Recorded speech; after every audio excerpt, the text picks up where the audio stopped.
Desde el día en que el patriarca Abraham escuchó de los labios de su esposa Sara la idea de ayudar a Dios para que se cumpla la promesa que el Altísimo le había hecho acerca de que le daría un hijo de sus propias extrañas, sin demora la abrazó de lleno y se llegó inmediatamente a la esclava de nombre Agar. Y desde ese mágico momento empezaron los problemas que durarían tan largo tiempo para un pueblo que todavía no nacía siquiera. El difícil contexto político y religioso que una gran parte de personas y naciones desconocen hasta el día de hoy, mis amigos, es el que ha marcado el tiempo para que Israel y Palestina no sean capaces de encontrar la correcta vía de escape para solucionar sus serias diferencias, mis amigos. La pregunta es, ¿será este el fin del Estado judío y la liberación total de Palestina ante los ojos del mundo? Veamos lo que la Santa Biblia, el libro de Dios, nos dice al respecto. Me gustaría recordar un poco la historia de estos dos pueblos. En verdad, en primera instancia hay que señalar que la mayoría del pueblo judío no acepta siquiera las Sagradas Escrituras conocidas como la Biblia. Es decir, la nación de Israel, al momento siendo auténticamente el pueblo de Dios, no es el pueblo que Dios quiere, porque es como si fuera una nación atea y sin Dios en el tiempo actual. En el año 0 del calendario cristiano, la región donde hoy se encuentra Israel estaba habitada por judíos bajo la dominación del Imperio Romano. Pero 70 años después, la población se rebeló contra Roma y los judíos perdieron y fueron expulsados definitivamente de aquel territorio. Esa es la historia. Luego de 60 años, el pueblo judío buscó la manera de retomar su territorio que había perdido. Pero los resultados fueron infructuosos, ya que estos fueron derrotados nuevamente por el emperador romano Adriano. En lugar de tomar posesión de su espacio, este pasó a llamarse Palestina, en homenaje al pueblo filisteo del cual desciende, enemigo de los judíos desde los tiempos del Antiguo Testamento. La verdad. A partir de ese entonces, todos los que residían en la región fueron conocidos como palestinos, independientemente de si eran musulmanes, cristianos o judíos. La historia nos muestra que Palestina era una provincia romana. Sus pobladores se dividían en judíos y gentiles, en saduceos y fariseos, respectivamente. Después de Cristo surgiría el islamismo. Islam quiere decir sometimiento. Es una religión monoteísta de los árabes cuyo libro sagrado es el Corán, cuyos pilares se fundamentan en Alá, el Dios de la luna, Mahoma, su profeta, la peregrinación a la Meca por lo menos una vez en la vida, el ayuno mediante el día que se conoce con el nombre del Ramadán, la oración con dirección a la Meca 5 veces al día al menos y la limosna. A la postre, toda esta diabólica doctrina nada tiene que ver con los sabios escritos que conforman la Santa Biblia, el maravilloso libro de Dios, damas y caballeros. Más adelante, en el año 1453, la línea de tiempo señala de manera firme la caída brutal del poderoso Imperio Romano. La ciudad de Constantinopla había caído. ¿Y qué pasaría a ser gobernado por el Imperio Bizantino hasta la conquista del Imperio Turco Otomano, que mantuvo el control hasta el final de la Primera Guerra Mundial? Luego de esto, los otomanos de origen musulmán lucharon junto con los alemanes y perdieron la guerra. El imperio se disolvió y Palestina fue ocupada por los británicos a eso de la Primera Guerra Mundial en el año de 1917. Pero este acontecimiento no impidió la expansión musulmana por diversas latitudes, dando a conocer su fe y luchando por lo que ellos consideran su territorio. Una de las disputas que ha propiciado estas graves diferencias entre ambas naciones es Jerusalén, catalogada como la ciudad santa para los musulmanes. El lugar donde Mahoma recibió revelaciones del Corán supuestamente. Para los judíos, muy importante porque allí se sitúa el muro de las lamentaciones, que son las ruinas que quedan del segundo templo construido por Salomón, hijo de David, rey de Israel. Y también es el emblemático lugar donde se llevó a cabo la crucifixión de Jesucristo, el Señor de Gloria, en las afueras de sus murallas. Al igual que por el advenimiento de la Nueva Jerusalén, con el retorno del Mesías a la tierra, entre otros temas. La pregunta es, ¿qué sucedió luego de esa expansión arábiga? Tras la caída del Imperio Otomano, los británicos ocuparon y prometieron el territorio tanto a los judíos como a los palestinos. Ambos pueblos querían crear sus respectivos países en el mismo lugar. Para tensar la situación surgió el sionismo. Cuando el periodista judío húngaro Theodor Herzl propuso la creación de un Estado libre e independiente, hebreo, en Palestina, como solución a la creciente aversión a los judíos en Europa, la ONU, Organización de las Naciones Unidas, se decidió a controlar Jerusalén. Para 1930 se creó un movimiento nacionalista árabe que agudizó las diferencias entre ambas creencias. En 1947, los británicos le otorgan el control de Jerusalén a la Organización de las Naciones Unidas, ONU, que decidió la división de Palestina entre árabes y judíos, pero Jerusalén permanecía y permanece hasta hoy bajo el dominio internacional de las Naciones Unidas. Estimadas damas y caballeros, amigos y amigas, hermanos y hermanas, muy buenas tardes. Reciban un cordial y atento saludo de parte de su servidor y amigo, el evangelista Wilson Homero Pesantes Alviar, desde la ciudad de Cuenca, localizada en esta maravillosa zona sur de esta bella nación ecuatoriana. Como es normal y habitual, me dirijo a toda aquella población de habla hispana que está dispersa alrededor del país, Centroamérica, Latinoamérica, Estados Unidos, Groenlandia, Europa y el resto del mundo, respectivamente. En este día quiero compartir con ustedes un maravilloso mensaje que lleva por título Israel, el reloj escatológico de los últimos tiempos. Interesante tema.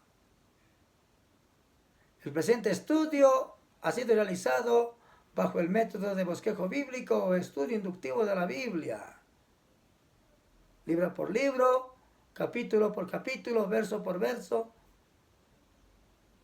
etc. Y está basado en el libro de Ezequiel, capítulo 37, versos del 1 al 14. Lo cual estaremos explicando con lujo de detalles mientras dure el programa. No sin antes de continuar, quisiera levantar al único Dios del universo una palabra de oración para que sea Él, por medio de su Espíritu, quien nos ayude a entender lo que queremos presentar esta tarde. Señor Todopoderoso, gracias te doy en esta maravillosa tarde de domingo. Gracias por tu amor, gracias por tu misericordia, porque haces salir tu sol sobre buenos y malos, también haces llover sobre buenos y malos, sobre tierras áridas y tierras cultivables. Gracias, Señor, porque has tenido misericordia de nosotros. Estamos vivos y es un milagro, porque a ti todavía te place que sigamos conociendo más de tu amor y viendo tu amada gloria.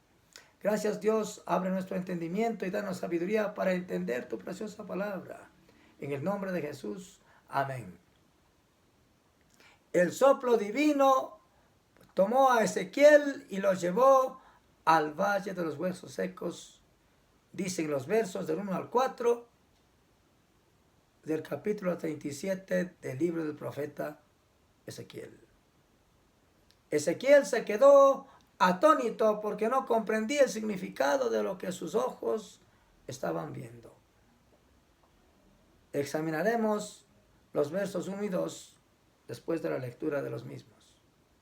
La mano de Jehová vino sobre mí, dice el verso 1, y me llevó en el espíritu de Jehová y me puso en medio de un valle que estaba lleno de huesos. Y me hizo pasar cerca de ellos por todo en derredor. Y he aquí que eran muchísimos sobre la faz del campo y por cierto secos en gran manera, dice el profeta Ezequiel. Sorprendentemente es digno de anotar que lo que estaba describiendo aquí Ezequiel, siervo de Dios, no es algo que él está viendo con su sentido físico de la vista natural. Esta es la acción única y eterna del Dios inmutable, quien toma hombres simples formados del polvo, a fin de mostrar a través de ellos un especial propósito. Entonces, Ezequiel se encuentra en ese momento de su vida con una de las más notables experiencias divinas de su carrera profética. Al describir la frase con la que empieza el verso 1 del libro de Ezequiel capítulo 37, dice: la mano de Jehová vino sobre mí y me llevó en el espíritu de Jehová y me puso en medio de un valle que estaba lleno de huesos. Me imagino la gran conmoción que habrá embargado el corazón de Ezequiel en ese momento, frente al sorpresivo éxtasis relevado al hombre mortal, cuyo significado tendría grandiosas connotaciones futuras, de las cuales Ezequiel no tenía ni la más remota idea. La conmoción de Ezequiel se agudizó y fue en aumento al mirar por las ventanas de la visión celestial la insaciable presencia de la madre muerte en derredor. El valle estaba totalmente lleno de huesos y esto era tremendo, ya que todos estos estaban secos en gran manera, dice el vidente. Qué terrible. Ezequiel, quien tenía el oficio de sacerdote, sabía muy bien lo que representaba la abundancia de huesos secos en toda la faz del campo. Para él, Israel de antaño, era una escalofriante vergüenza el ver un cuerpo sin vida tirado en la superficie del campo sin un entierro decente y adecuado. Y esto representaba a aquellos que habían sido deshonrados de alguna manera por la multitud de sus maldades y su vil desobediencia. Los habían dejado tirados en la faz del campo, presa de las aves de rapiña y de las bestias del campo. La inquietante interrogante aquí es: ¿qué es lo que Dios le estaba mostrando a Ezequiel y por qué? ¿Acaso se contenta Dios con la muerte? ¿No es Él quien dice: ¿dónde está, oh muerte, tu aguijón? ¿Y dónde, oh sepulcro, tu victoria? Dios le está enseñando a su siervo vidente lo que sucederá al final de los tiempos. Los huesos secos nos presentan un cuadro de que la preciosa vida que un día estuvo allí se había ido para siempre al país del olvido. Y no regresará más para que estos vuelvan a juntarse y formar una unidad indivisible como lo eran antes. El poder de la muerte está presente por doquier. Y el hombre simplemente se siente conforme. Comamos y muramos, comamos y bebamos, porque mañana viviremos,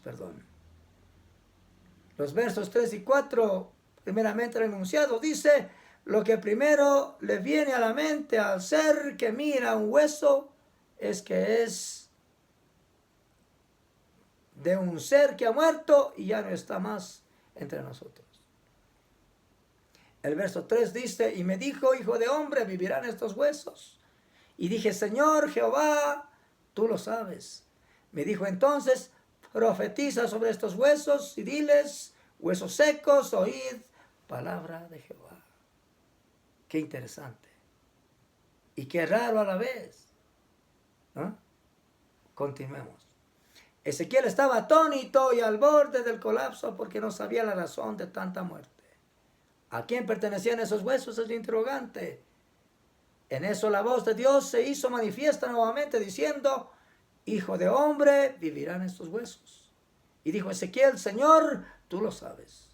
Ezequiel era un gran hombre de fe, pero ¿sabe qué?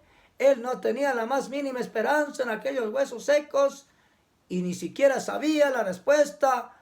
Su esperanza estaba puesta en aquel que puede levantar hijos de Abraham aún de las piedras.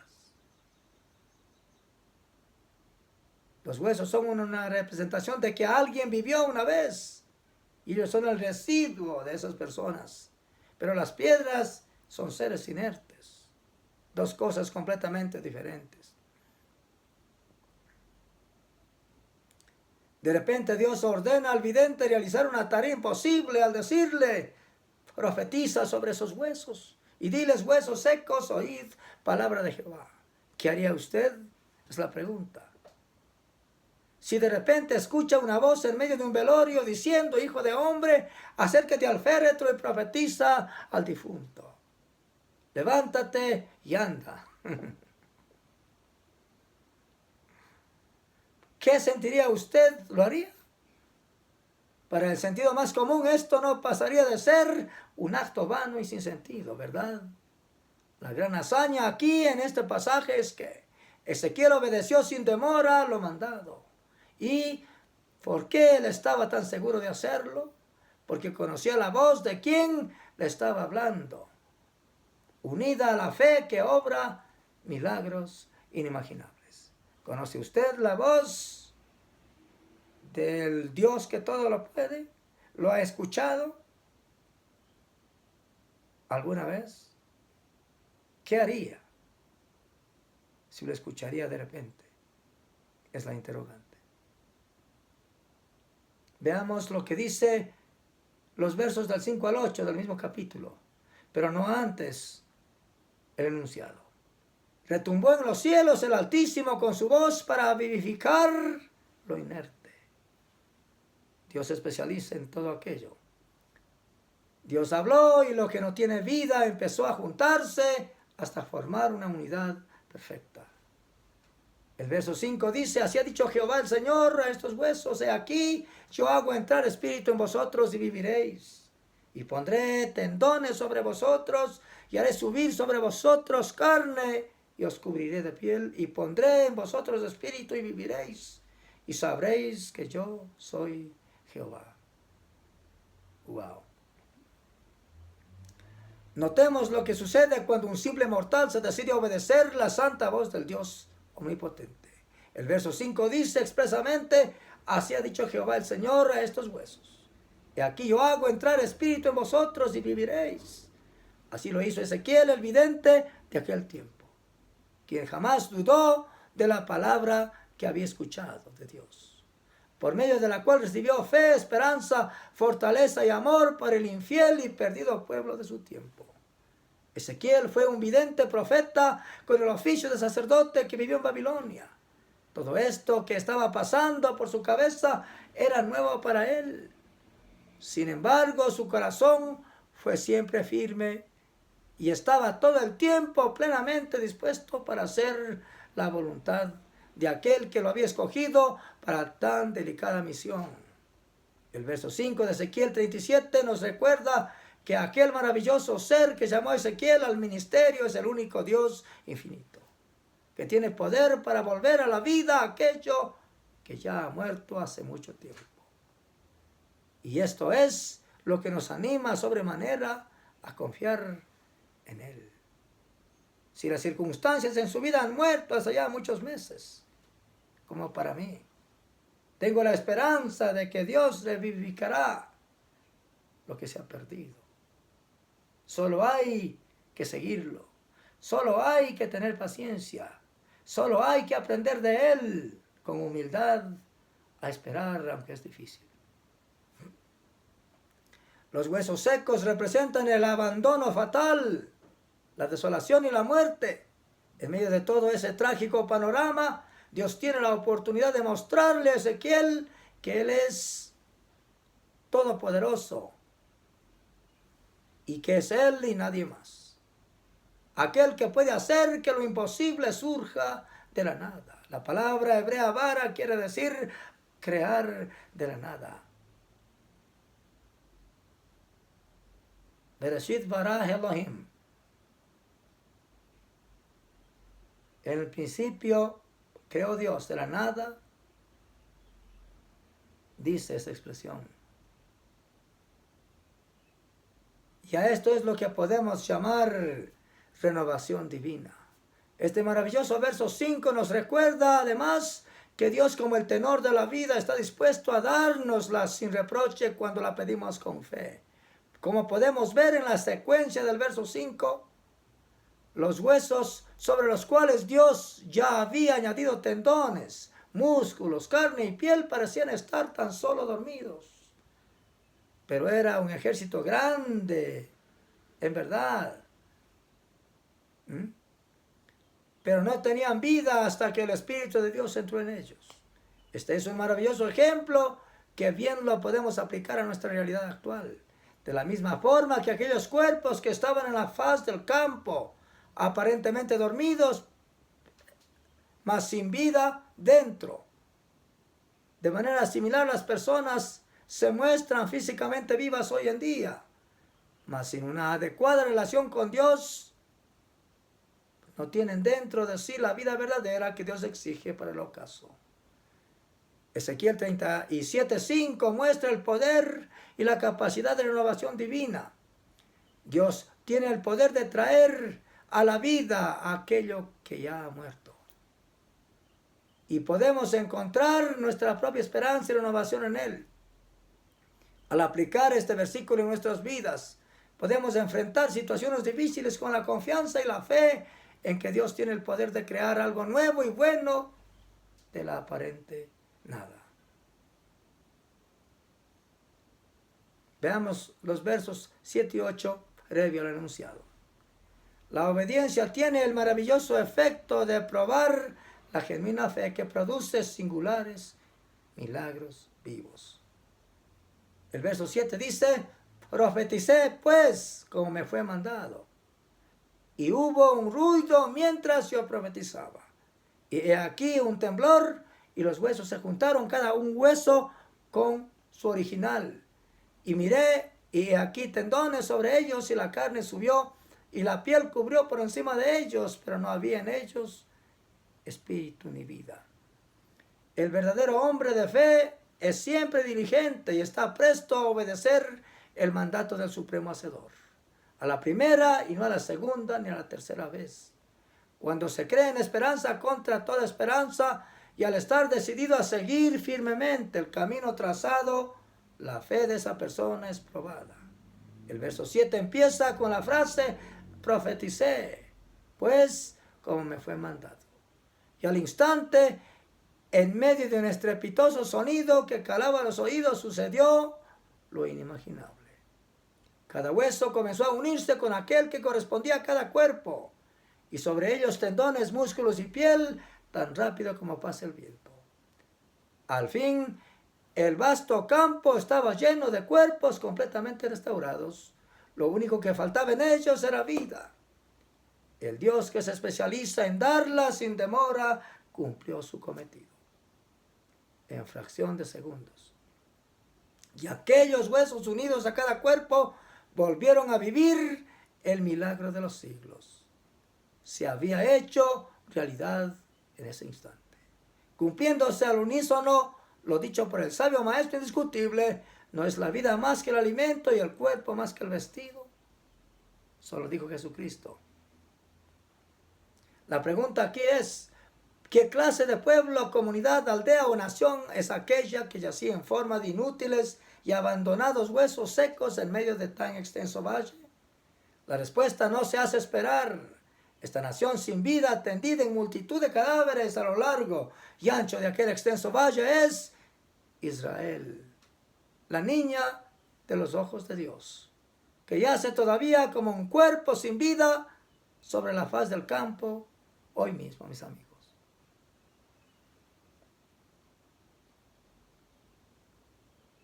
Veremos los versos del 9 al 14.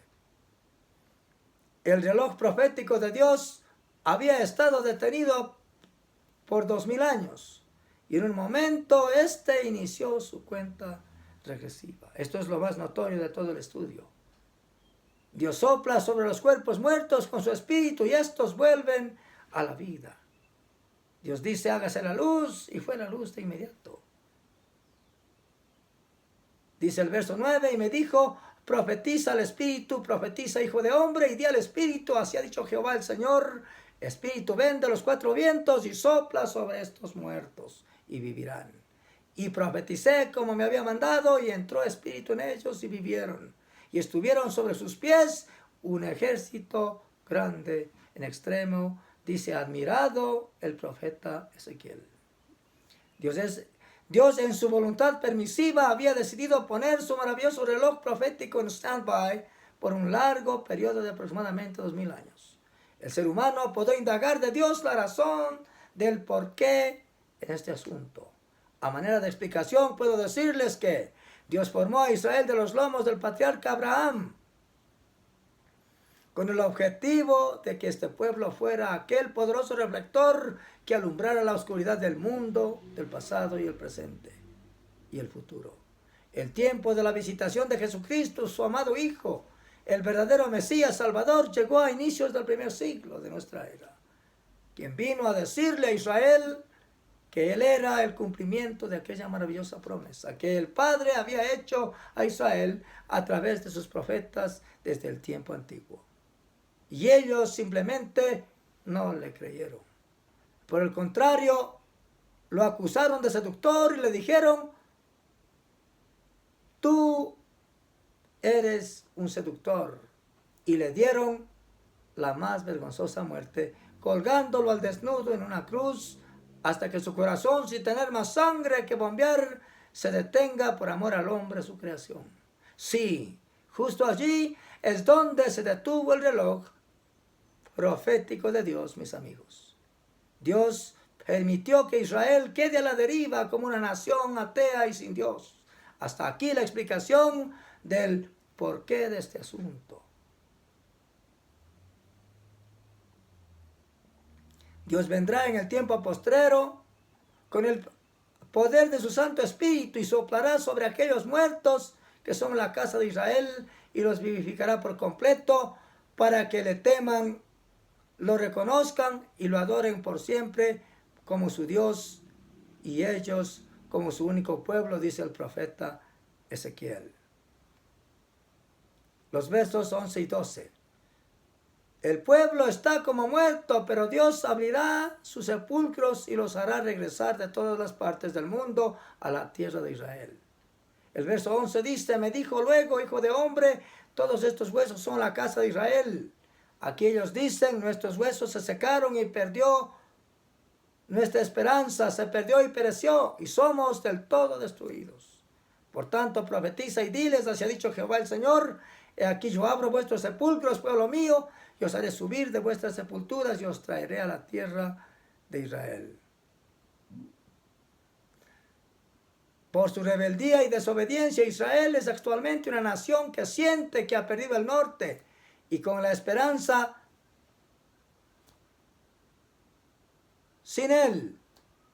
Como están los huesos secos del valle que describe Ezequiel, y el sobresalto de ser totalmente destruidos es su pan diario. Israel es una nación que anda en su propia fuerza y que al presente parece no necesitar de nadie.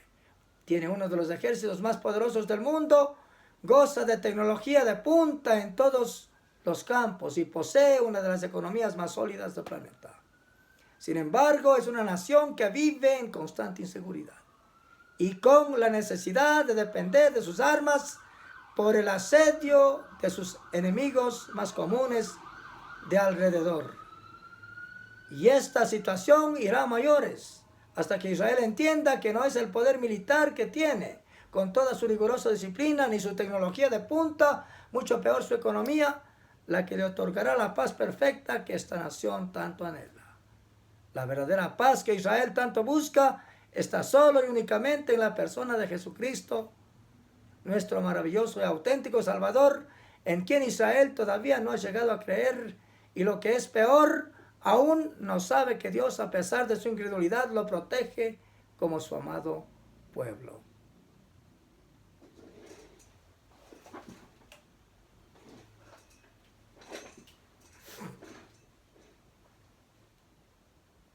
Veamos finalmente los versos 13 y 14 del libro de Ezequiel, capítulo 37. Dios cumple una vez más su promesa al darle a Israel su propio lugar de habitación. Ezequiel 37, del 1 al 14, de ahí que Israel es nuestra directriz. Y sabréis que yo soy Jehová cuando abra vuestros sepulcros y os saque de vuestras sepulturas, pueblo mío. Y pondré mi espíritu en vosotros y viviréis, y os haré reposar sobre vuestra tierra, y sabréis que yo Jehová hablé y lo hice, dice Jehová.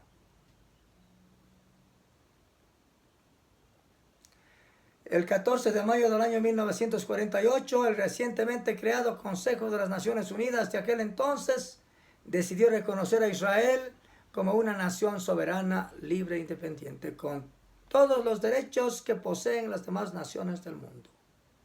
El lugar elegido como parte de lo que sería su territorio fue la región de Palestina. Y de esta manera Dios dio cumplimiento a la profecía dicha por Ezequiel, capítulo 37, versos del 1 al 14.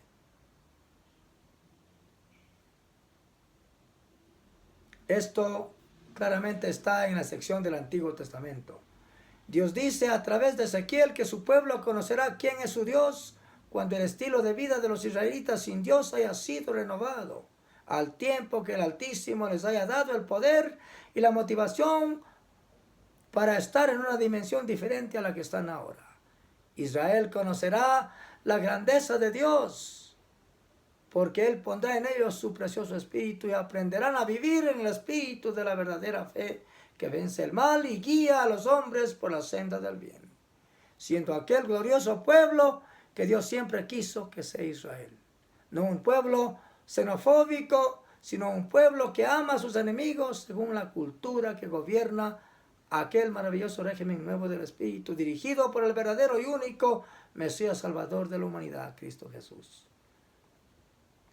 Mas, para que todo esto suceda y sea así como lo digo, es necesario que Israel aprenda por la mala a reconocer que se ha apartado de los justos requerimientos de Dios y se ha portado mal porque ha errado el blanco, y que necesita de urgencia volver a las bases de la viva fe, para reconocer al verdadero Mesías Salvador que vino a visitarlo hace más de 2000 años, para encender el botón de aquel Israel reflector que alumbre al mundo como una gloriosa lumbrera que proyecte paz, amor, perdón y esperanza. En lugar de esto, acabaron con su vida. Mas Dios los sigue amando con un amor inmenso, a fin de que en lo postrero de los tiempos puedan aún despertar de su profundo sueño y levantar sus manos en plena libertad al Dios de la vida, quien con mano poderosa los libró de la vil y opresiva esclavitud de la tiranía egipcia. Desde aquel momento en el cual Israel tomó posesión de su tierra, allá en Palestina en mayo de 1948, el reloj profético de Dios reinició automáticamente la cuenta regresiva. ¿Qué quiere decir esto? Que al cumplirse 72 años del regreso de Israel a su tierra, se cumplieron 2000 años desde que Cristo vino a la tierra de acuerdo al calendario hebreo. Y de allí en adelante, en cualquier momento, saltará al escenario mundial el hombre de iniquidad del hijo de perdición, el falso Mesías que Israel está aún esperando. Este saldrá con gran despliegue de poder de en medio del caos y la confusión que trae la asidua guerra y el odio, y armará temporalmente una indescriptible paz que durará muy poco tiempo. Y luego de firmar la falsa paz con Israel, la romperá a la mitad del tiempo pactado y perseguirá a Israel y lo aniquilará casi en su totalidad. Y allí Israel reconocerá que el Mesías verdadero es aquel que vino hace 2000 años, y lo desearán desde ese momento y llorarán como se llora por la muerte de hijo único. Al fin del tiempo, de la gran tribulación, Dios salvará un buen remanente que quedará de su amado pueblo Israel, porque muchos morirán a manos del anticristo. Conclusión. Dios sopla sobre los cuerpos muertos con su espíritu y estos vuelven a la vida. El pueblo está como muerto, pero Dios abrirá sus sepulcros y los hará regresar de todas las partes del mundo a la tierra de Israel. Dios cumple una vez más su promesa al darle a Israel su propio lugar de habitación. Ezequiel 37, del 1 al 14, de ahí que Israel es nuestra directriz. La obediencia tiene el maravilloso efecto de probar la genuina fe que produce singulares e inimaginables milagros. Dios habló y lo que no tiene vida empezó a juntarse hasta formar una unidad perfecta. El reloj profético de Dios había estado detenido por 2000 años y en el momento inició su cuenta regresiva. ¿Qué es lo que hoy está pasando con Israel? Es simplemente el cumplimiento de lo que Dios ha dicho en la Biblia. Pero todavía no es el fin. Créame. Eso no quiere decir que usted viva una vida al azar o una vida como quiera. Busque al Señor entre tanto que puede ser hallado. Llámelo entre tanto que está cercano. ¿Sabe cómo hacerlo?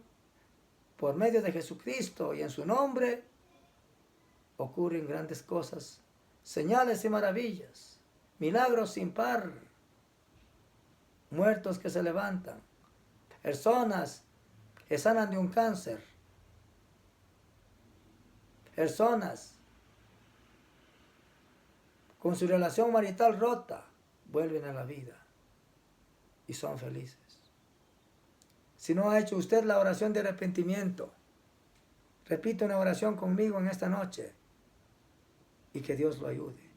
Bendito Padre que estás en los cielos, gracias te doy por este día domingo 26 de noviembre del año 2023. Gracias, Señor, por tu amor y tu piedad. Reconozco mi pecado y mi maldad delante de ti. Y vengo ante tus pies, Señor, a depositar todo mi corazón, mi espíritu, mi confianza en fe. Sabiendo que aunque no te vea ni te sienta, tú eres el Señor de gloria, que existes por siempre y que no tienes que darle ni rendirle cuentas a nadie. Nosotros sí, Señor. Te pido que me salves, que me laves con la sangre de Jesucristo de todos mis pecados y que vuelvas a la normalidad del cabo que rompió Adán hace más de 6000 años allá en el jardín del Edén, que ha hecho que suframos cruel angustia. Te acepto como mi Señor y Salvador en mi corazón y te pido que tú escribas mi nombre en el libro de la vida y que me bendigas con el don del Espíritu Santo para siempre, para que cuando muera yo pueda verte y pueda salir de este mundo sin temor a morir. Gracias, Señor, en el nombre de Jesús. Amén. Si usted hizo la oración con la viva fe de su corazón, será bienaventurado y Dios lo bendecirá ricamente. De mi parte, le agradezco por su atención dispensada a un programa más aquí en mi página oficial de Facebook, en mi programa Una Voz de Esperanza, que lo hago semana a semana. Se despide de ustedes con un abrazo y deseos de bienestar, su servidor, el evangelista Wilson Besantes. Buenas noches.